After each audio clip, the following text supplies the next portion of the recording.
Hi, friends. I hope that spring is coming wherever you live. It is definitely coming around me. Right now, I'm sitting in my office at work, looking out the window and noticing that the trees outside my window have buds on them. And that is really great news. I love this time of year for that reason. I wanted to bring you a thought today about Ephesians 5:2. Going back again to my favorite verse, my life verse.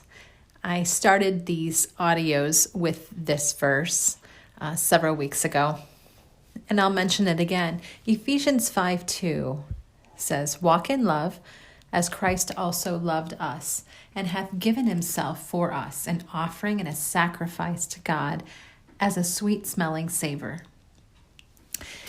I did talk about parts of this verse, but the word sacrifice is what I'd like to talk about today. We do not live in the Old Testament, and of course, we do not do what they did and bring animal sacrifices to the Lord that symbolized what would happen when Jesus came and died on the cross for us. So what does sacrifice look like to a first world Christian woman in the 21st century? Sacrifice is different for each of us, but a sacrifice is something I think we would agree that is difficult to give up, that means something, that is not easy to let go of, that cost us something.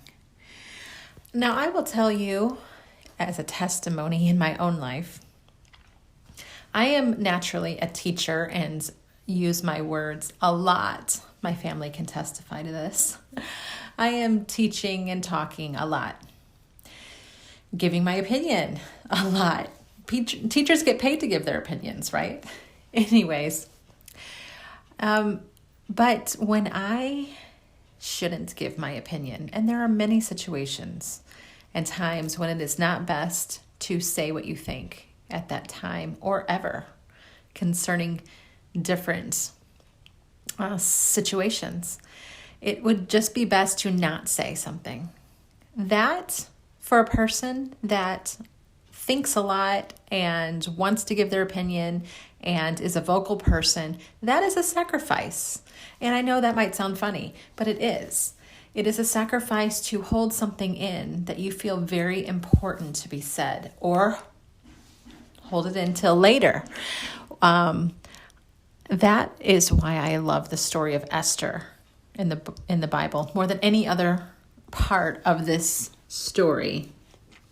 The thing I admire most about Queen Esther is that after she fasted and prayed for 3 days and was going to come before the king, putting her life on the line, to beg for the lives of her people so that they would not get killed. That was so important. Of course, that was all that was on her mind. That was the entire reason she came before the king, and possibly would have died if he did not put his scepter out and receive her. But she did that, and when he asked her what her request was, she said, "Would you come to a banquet?" Wow. She did not have to say right away, right then, exactly what was on her mind. Because you know exactly what was on her mind. She was going to beg for her life and the life of the Jews. But she asked for time for him to come to a banquet, and he did. And at that banquet, and he asked her again what she wanted, she said, "Would you come to another banquet tomorrow?" Isn't that amazing that she had such great timing? Even though she was so passionate about her life and death request, she had the wisdom of God on her life to wait and to ask in the right way. She never accused or condemns the king in the way that she asked. She praised him and asked him to help her with a problem. She was an amazing communicator.